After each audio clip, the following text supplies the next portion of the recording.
లూకా సువార్త 13వ అధ్యాయం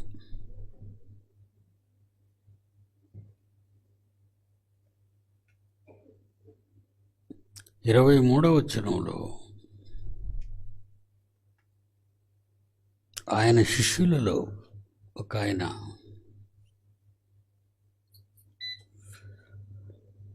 యేసుప్రభుతో ఒక సందేహాన్ని చెప్పుకుంటున్నాడు. ఆయన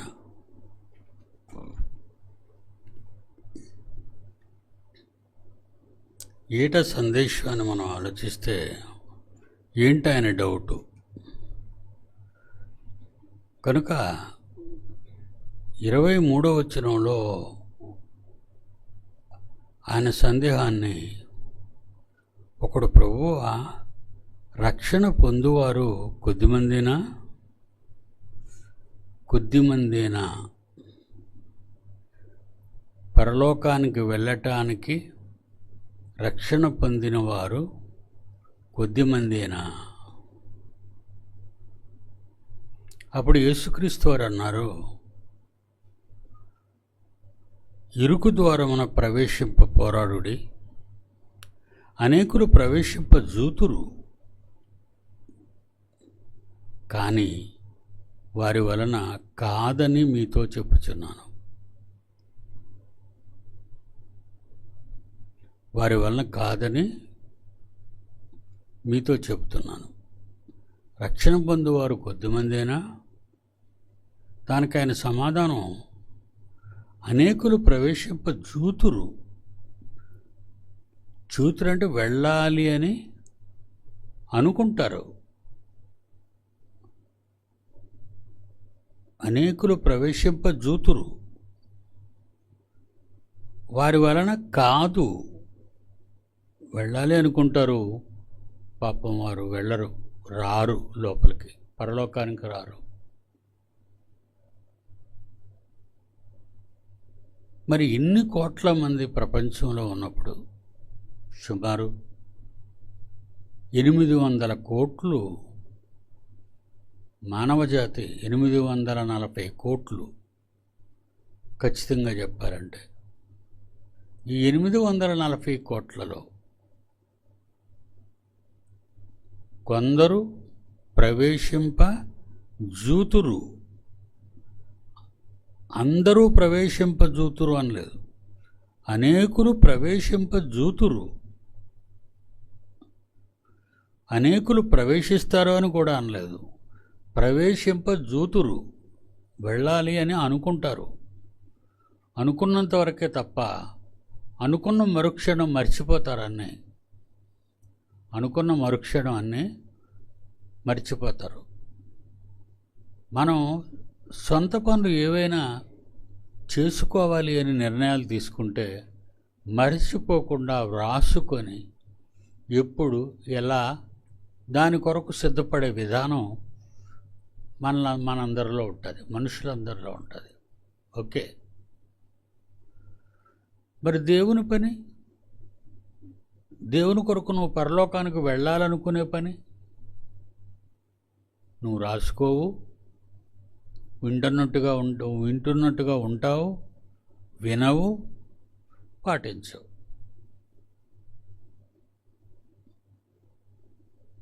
రక్షణ పొందువారు కొద్దిమందేనా?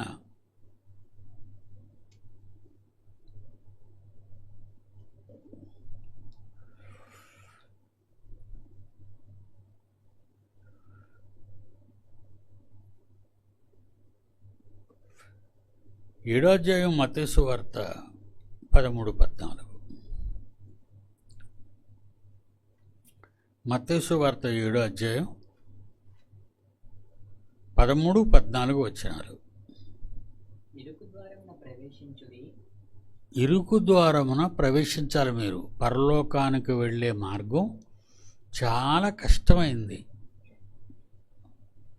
పరలోకానికి వెళ్ళే మార్గం చాలా కష్టం. ఇరుకు ద్వారమున ప్రవేశించుడి, నాశనానికి వెళ్ళిపోయే ఆ ద్వారం ఉందే, ఆ, వెడల్పును, అది చాలా వెడల్పు, ఆ దారి విశాలము, ఆ దారి విశాలం, దాని ద్వారా ప్రవేశించువారు దాని ద్వారా ప్రవేశించువారు అనేకులు. అనేకులు. అందరూ విశాలమైన పాపపు మార్గంలో వెళ్ళిపోతారే తప్ప పరలోకానికి వెళ్ళే ఇరుకు మార్గం గుండా ఎవరు ప్రవేశింపరు అనే విషయాన్ని మరి యేసుక్రీస్తు వారు అక్కడ ఇక్కడ ఆయన చెప్పిన మాటే. ప్రకటన 7వ అధ్యాయం 9వ వచనం. ప్రకటన 7వ అధ్యాయం 9వ వచనం. అటు తర్వాత నేను చూడగా, అటు తరువాత నేను చూడగా, ఇదిగో ప్రతి జనములో నుండి, ఇదిగో ప్రతి జనములో నుండి, ప్రతి వంశములో నుండి, ప్రతి వంశములో నుండి, ప్రజలలో నుండి, ఆయా భాషలు మాట్లాడు వారిలో నుండి వచ్చి, ఆయా భాషలు మాట్లాడు వారిలో నుండి వచ్చి, ఎవడునూ లెక్కింపజాలని గొప్ప సమూహము కనబడి, ఒక గొప్ప సమూహము కనబడెను. వారు తెల్లని వస్త్రములు ధరించుకున్న వారై ఖర్జూరపు మట్టలు చేతపట్టుకొని సింహాసనం ఎదుటను గొర్రెపిల్ల ఎదుటను నిలువబడి. జనములోనూ వంశములోనూ అందరూ వస్తారని దేవుడు అంటున్నారు. కొంతమంది కొద్ది కొద్దిగా.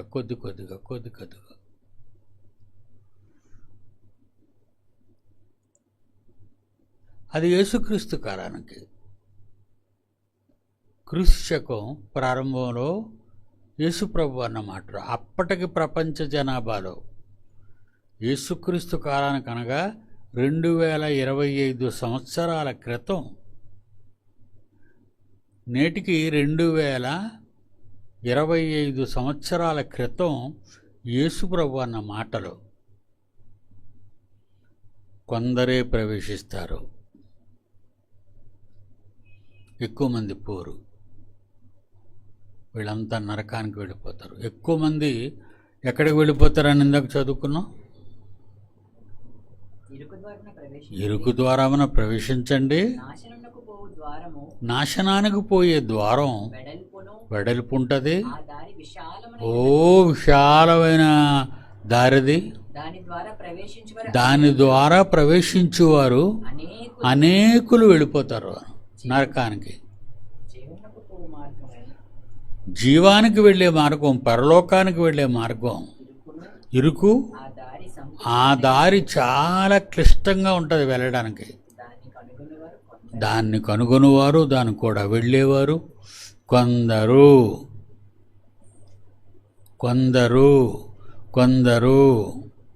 నరకానికి పోయేవాళ్ళు ఎందరో. నరకానికి పోయేవాళ్ళు ఎందరో, స్వర్గానికి పోయేవారు కొందరే.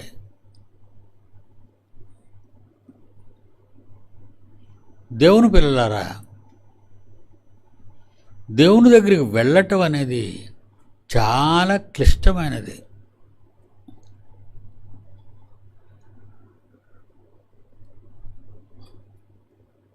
మొదటి కొరింథీ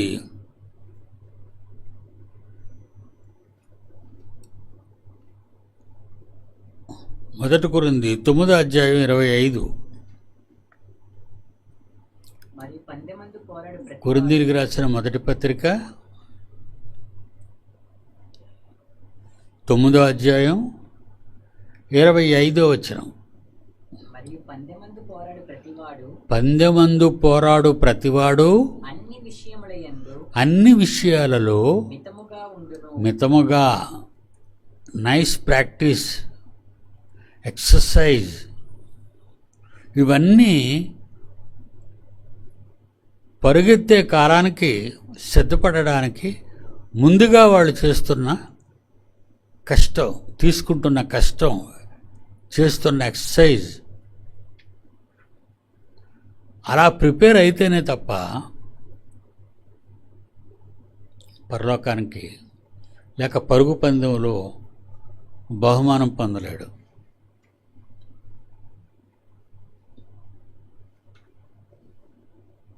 రోమన్స్లో రోమా పౌరుల చరిత్ర, గత చరిత్ర మనం చూసుకుంటే క్రీస్తుకు పూర్వం రోమీయులు వాళ్ళ ఆటల కార్యక్రమాల్లో రథాలతో వెళ్ళటాలు, పరుగులెత్తడాలు, యుద్ధాలు చేయటాలు ఇవన్నీ ఉన్నాయి వాళ్ళ ఆటల్లో. అందుకే పరుగు పందెంలో పాల్గొనేవారు. రోమీలలో పరుగు పందెంలో పాల్గొనేవారు. వాళ్ళు అన్ని విషయములలో మితముగా ఉంటారు. ఏటో మితం అంటే ఆ పోటీలో పాల్గొనేవారందరూ కూడా పరుగు కాలానికి ముందు, ఆ రోజుకు ముందు కాళ్ళకి బరువైన చెక్కలు కట్టుకుంటారు, 2 కాళ్ళకి, కుడికాలికి ఎడమకాలికి. ఒక గుండ్రని వుడ్డు కర్రతో చేసినటువంటి గుండు 2 కాళ్ళకి కట్టుకుంటారు, 2 గుళ్ళు. వాటితో పరిగెడతారు వాళ్ళు. ప్రాక్టీస్లో వాటితో పరిగెడతారు వాళ్ళు. అప్పుడు కాలు లేపడం చాలా కష్టం. 2 కాళ్ళలో ఏ కాళ్ళు లేపాలన్నా చాలా కష్టపడతారు రన్నర్స్, పరిగెత్తేవాళ్ళు. అలా పరిగెత్తి పరిగెత్తి పరిగెత్తి పరిగెత్తి పరుగు పందెం రోజున అవి విప్పేస్తారు వాళ్ళు. అవి విప్పేసి పరుగు పందెంలో పాల్గొంటారు. అలా పాల్గొన్నప్పుడు వాళ్ళు పరిగెట్టే టైంకి కాళ్ళు తేలికైపోయి, బరువులతో కదా పరిగెత్తారు, బరువులతో పరిగెత్తడానికి ప్రాక్టీస్ చేసిన వాళ్ళు కొంతకాలం తర్వాత పరుగు పందెంలో పాల్గొని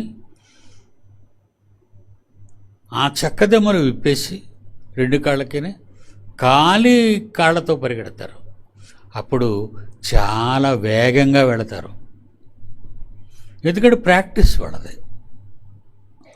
అతి వేగంగా పరిగెడుతుంటారు వాళ్ళు. మరి క్రైస్తవులు లోకాన్ని చూస్తున్నారా? లోకాన్ని చూస్తే మిమ్మల్ని పరిగెత్తనివ్వదు సాతాను మిమ్మల్ని పరిగెత్తనివ్వదు. విశాల మార్గాన్ని పరిగెత్తమంటది. ఎందుకు ఆ ఇరుకు మార్గాన్ని నువ్వు పరిగెత్తలేవు? ఇరుకు మార్గాన్ని పరిగెత్తమంటది. దేవుడు ఇరుకు మార్గాన్ని పరిగెత్తమంటే ఇది విశాల మార్గాన్ని పరిగెత్తమంటది. అందరూ ఓడిపోతారు.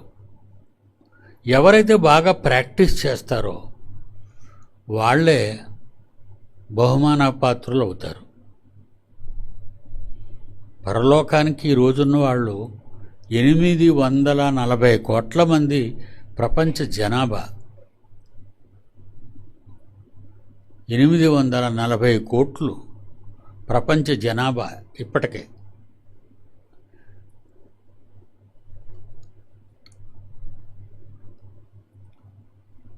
మరి ఈరోజు అంటే కాలం సమీపించే కొద్దీ ప్రపంచ పరిస్థితులు బాగులేవు. ప్రపంచ శాస్త్రవేత్తలందరూ కూడా 2050 నాటికి, ఇప్పుడు ఇది 2025, 2050 నాటికి మరో 25 ఏళ్ల తర్వాతట భూమి మీద నీళ్లు దొరకవట. కొన్ని దేశాల్లో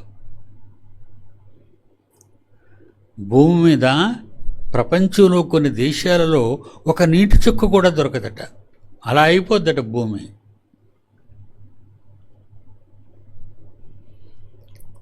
ఎక్కడ పడితే అక్కడ భయంకరమైన భూకంపాలు ఎక్కువగా చోటు చేసుకున్నవి Indonesia, Malaysia, Philippines, Kathmandu, Nepal, Delhi, వీటిలో భయంకరమైన భూకంపాలు ఇప్పుడు వస్తున్నాయి. హిందూ మహాసముద్రంలో హిమాలయాలు మొదలుకొని ఉత్తర భారతదేశం మొదలుకొని ఈ తూర్పు దేశమున తూర్పు తీర ప్రాంతం బంగాళాఖాతంలో లేదా హిందూ మహాసముద్రంలో ఉన్న పెద్ద రాతి పలక, అంటే భూమి లోపల రాతి పలకలు ఉంటాయి. ఆ రాతి పలకల మీద మట్టి ఉంటుంది. ఆ మట్టిలో కొండలు, గుట్టలు, మొక్కలు, అరణ్యాలు ఉన్నాయి. 5 నిమిషాలు వాడు అభిప్రాయం చెప్తున్నాడు. ఏంటంటే 5 నిమిషాలు 5 minutes 5 నిమిషాలలో పలక 5 అంగుళాలు కదిలిన పలక, చాలా పెద్ద పలక. ఎక్కడి నుంచి? ఫిలిప్పైన్స్, ఇండోనేషియా, ఎక్కువ భూకంపాలు వరదలు వచ్చే ప్రాంతాలు. వీటి కింద రాతి పలక కదిలి 5 నిమిషాలు కదిలితే ఇండియా నైసర్గిక స్వరూపం అంతా చెరిగిపోద్దట. అంటే ఇప్పుడు ఉత్తరాన హిమాలయ పర్వతాలు, దక్షిణాన్నేమో హిందూ మహాసముద్రం, మనం ఎలాగైతే 4 పక్కల, ఒక పక్క బంగాళాఖాతం, ఒక పక్క అరేబియా సముద్రం, ఒక పక్క హిమాలయ పర్వతాలు, ఒక పక్క హిందూ మహాసముద్రం. ఇది మన బౌండరీస్ భారతదేశానికి. దీని కిందున్న రాయి 5 నిమిషాలు కదిలితే 5 నిమిషాల టైం అంటే 8, 9 మ్యాగ్నెటిక్ పవర్స్. అది అక్కడికి కానీ వెళ్ళిందంటే 8, 9 నిమిషాల కాలంలో ఈ ప్లేటు కానీ కదిలితే, ఎందుకంటే మన దేశం కింద ఉన్న ప్లేటు కిందకు దిగుతుందట. ఆ ప్లేటు కిందకి దిగుతుందట, ఇదే దిగుతుందట ముందు. కనుక హిమాలయ పర్వతాలకు ఉన్న బరువు, అందుకే హిమాలయ పర్వతాల ద్వారా చాలా భయంకరమైన పెనుభూకంపం అనేది భారతదేశానికి రాక తప్పదు అని శాస్త్రవేత్తలు కొన్ని సంవత్సరాలుగా మాట్లాడుతున్నారు. వాడు కనుక ప్రకృతి ఎలా అయిపోయిందంటే భరితంగా మారిపోయింది. ఇప్పుడు చూడండి, విశాఖపట్నంలో రోజుకి కొన్ని 100 సార్లు భూ కదులుతుంది. మీకు గమనించరు కానీ ల్యాండు గజ అంటే అలాగంటది, ఇలా కదులుతుంది అంతే. చైరు కదిలిపోతుంటుంది, మంచం కదిలిపోతుంటుంది. అంటే విపరీతంగా కదులుతుంది, 100 సార్లు కదులుతుంది రోజుకి. మనం నిద్రలో తెలుసుకోలేము, ప్రయాణాలు చేస్తే తెలుసుకోలేము, బళ్ళు మీద ఉంటే తెలుసుకోలేము. ప్రశాంతంగా కూర్చుంటే మాత్రం ఇంట్లో అప్పుడు దీని కదలికలు మనకు కనిపిస్తాయి. అంటే ప్రపంచం నాశనం వైపు వెళ్ళిపోతుందని అర్థం. ప్రపంచం ఎటు వెళ్ళిపోతుంది? నాశనం వైపు పరుగులు తీస్తుంది. అంటే కాలం చెల్లిపోతుంది, దేవుడొచ్చే కాలం ఆసన్నమవుతుంది. పాపాత్మలను దేవుడు శిక్షించబోతున్నాడు. దేవుని పిల్లలారా, దేవుని కోపం మానవాళ్ళ మీద రగిలిపోతుంది.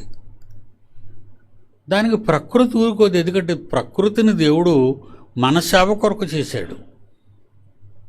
ఈ ప్రకృతి ఉంది, ఈ పంచభూతాలు, వీటన్నిటినీ మనకు సేవ చేయడానికి దేవుడు సృజించాడు. కానీ అవి దేవుడు తట్టుకుంటున్నాడు, కానీ మన పాపాల విషయంలో ప్రకృతి మాత్రం తట్టుకోవటం లేదు. ప్రకృతి తట్టుకోవటం లేదు అది. నేను చూస్తాను తండ్రి అన్న దేవుడు ఆపుతున్నాడు ప్రకృతిని. ఎందుకంటే ప్రకృతి ఏ బాధ అయినా ప్రకృతితో చెప్పుకుంటాడు దేవుడు. మనతో చెప్తే మనలో నమ్మకమైన వాళ్ళు అంటూ ఎవరూ లేరు.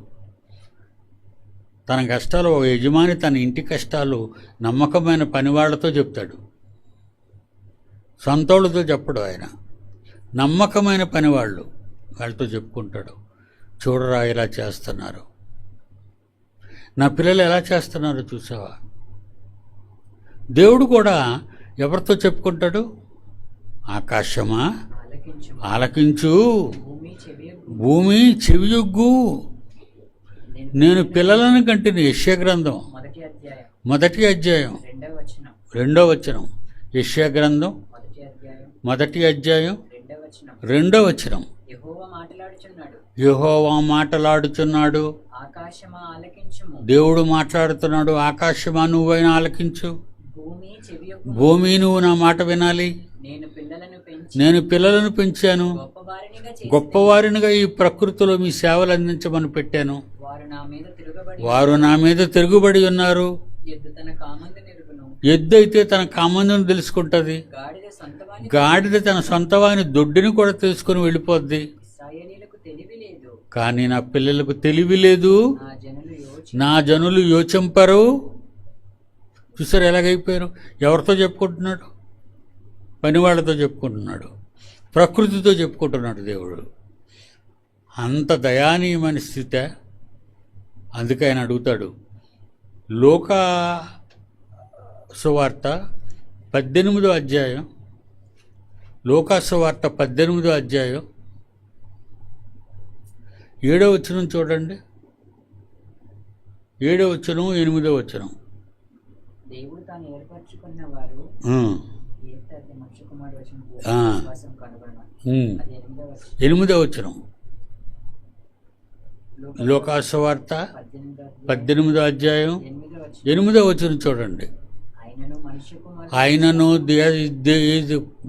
దేవుడైనటువంటి తన కుమారుణ్ణి పంపినప్పుడు దాన్ని రెండవ రాకడా అన్నారు. ఇక యేసు వచ్చాడంటే ప్రపంచం అంతా అంతమైపోయినట్టే. మనుష్య కుమారుడు వచ్చినప్పుడు ఆయన భూమి మీద మనుష్యులలో విశ్వాసాన్ని కనుగొంటాడా? చూడండి, ఆయన మనల్ని అడుగుతున్నాడు. భూమి మీదకి యేసుక్రీస్తు వచ్చినప్పుడు మనుష్యులందరినీ చూస్తాడు. మనుష్యులందరిలో ఎవరిలోనైనా విశ్వాసాన్ని కనుగొంటాడా? ప్రశ్న అది. చూడండి, మీ దగ్గర క్వశ్చన్ మార్క్ ఉంటుంది. కనుగొనునా? భూమి మీద మనుష్యులలో ఏ ఒక్కరిలోనైనా విశ్వాసమును కనుగొనునా? ఎవరో నమ్మకం ఉండదండి, ఎవరో నమ్మరు దేవుడిని. ఇప్పుడు చూడండి, క్రైస్తవ దేశాలు కూడా దారుణంగా మారిపోయాయి. క్రైస్తవ దేశాలు కూడా దారుణంగా మారిపోయాయి.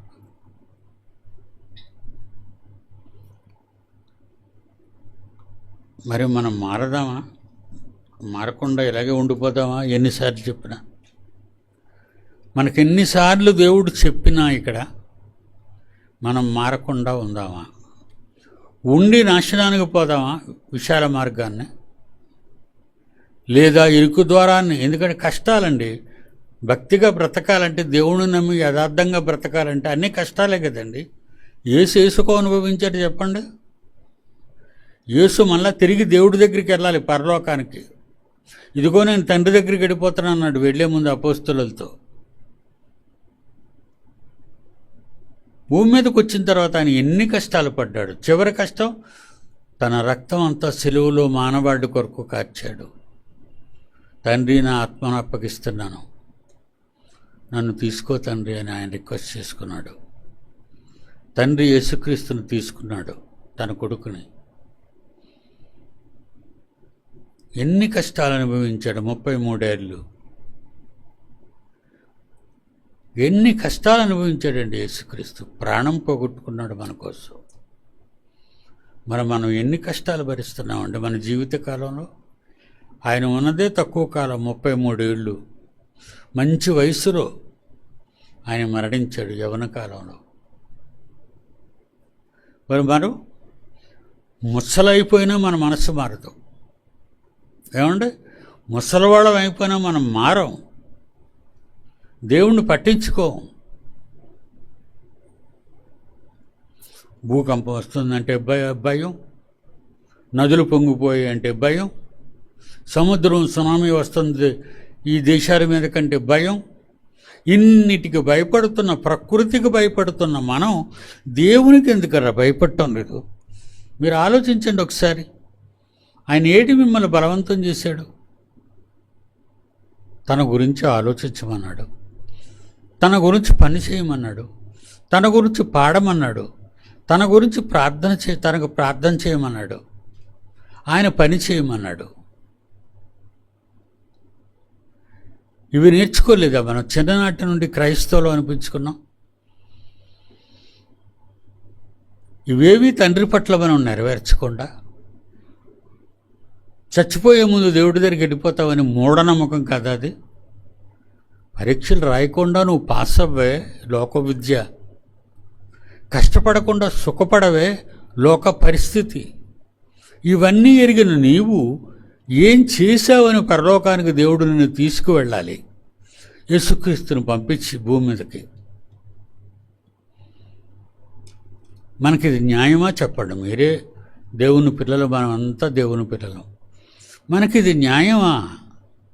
కాదండి, న్యాయం కాదండి. మీరు కూడా దేవుని పిల్లలుగా ఒక్కసారి మీ మనసులో ఆలోచించి దేవుని కొరకు ఏదోటి చేయండి. ఏదో చిన్న పని పెద్ద పని అలవాటు చేసుకోండి. పెద్ద వయసు వచ్చేసరికి దేవుని కోసం ఇంకా ఎక్కువగా కష్టపడాలని ఆలోచించండి.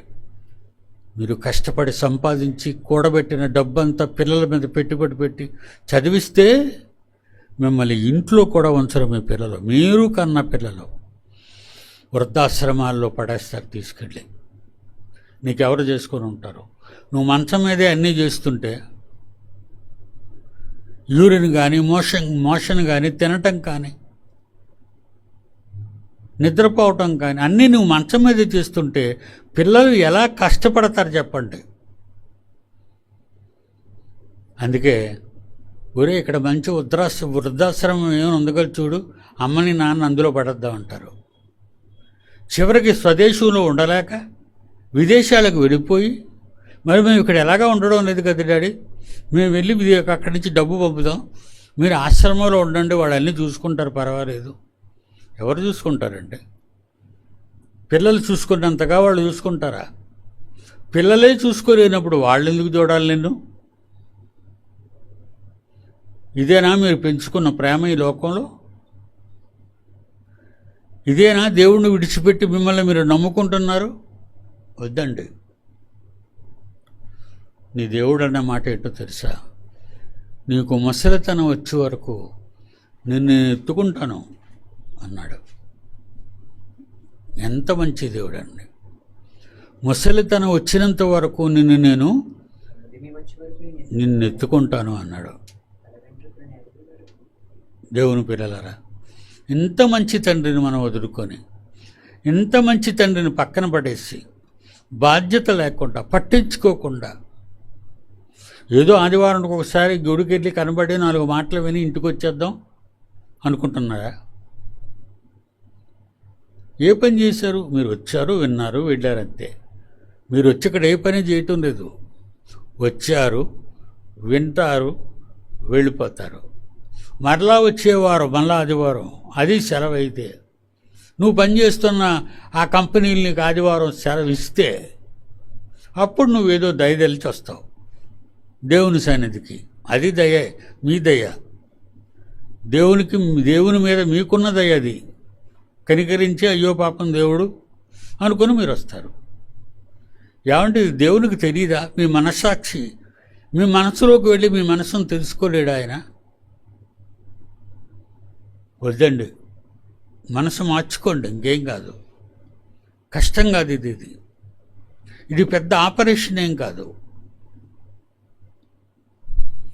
దేవుని కొరకు సమయం ఉన్నప్పుడల్లా ఏదో చిన్న పని.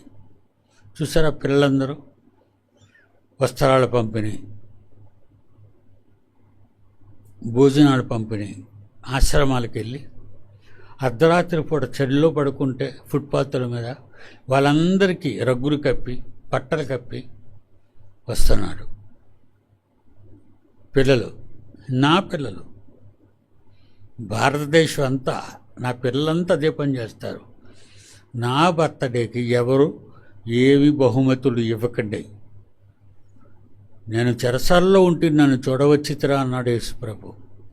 నేను ఆకలి కొట్టిని, మీరు నాకు అన్నం పెట్టారా అన్నాడు. నేను దప్పికొంటిని, మీరు ఏమైనా నీళ్ళు ఇచ్చారా అని అడుగుతున్నాడు. ఎవరు ప్రభా, నువ్వు ఎప్పుడు దప్పికొని ఉన్నావు, నువ్వు ఎప్పుడు దప్పికొని ఉన్నావు, నువ్వెప్పుడు ఆకలి కొన్నావు, మాకు తెలియదు అంటారు. అప్పుడు ఆయన అంటాడు, మిక్కిలి అల్పులైన నీ చుట్టూ ఉన్న ఎంతోమంది పేదవారు దిక్కులేని వారు ఉన్నారు,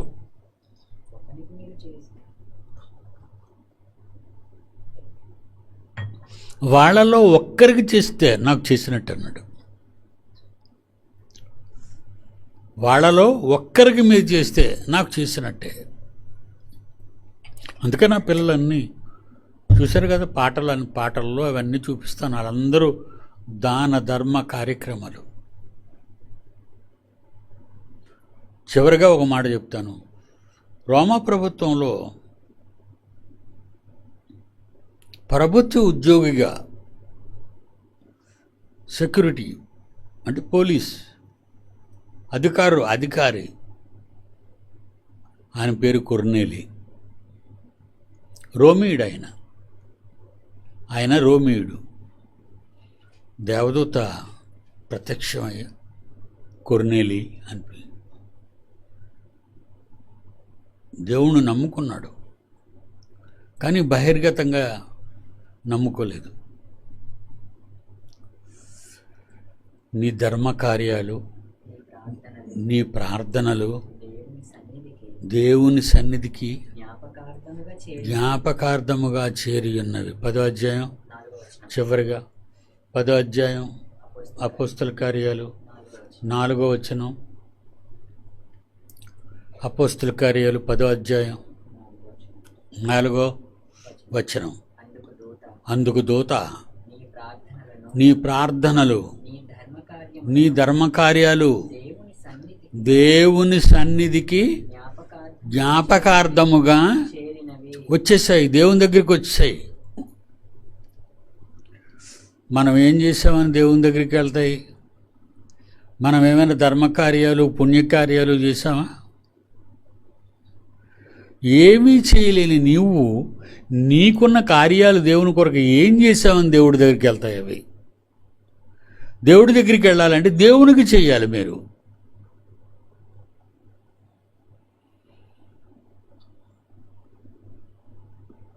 దయచేసి దేవుని పిల్లలుగా మీరు ఆలోచించండి.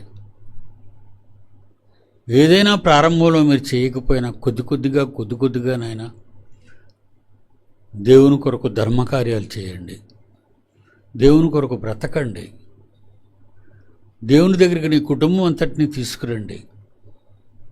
మీ కుటుంబం అంతా కలిసి దేవునికి ప్రార్థించండి. Okay, God bless you.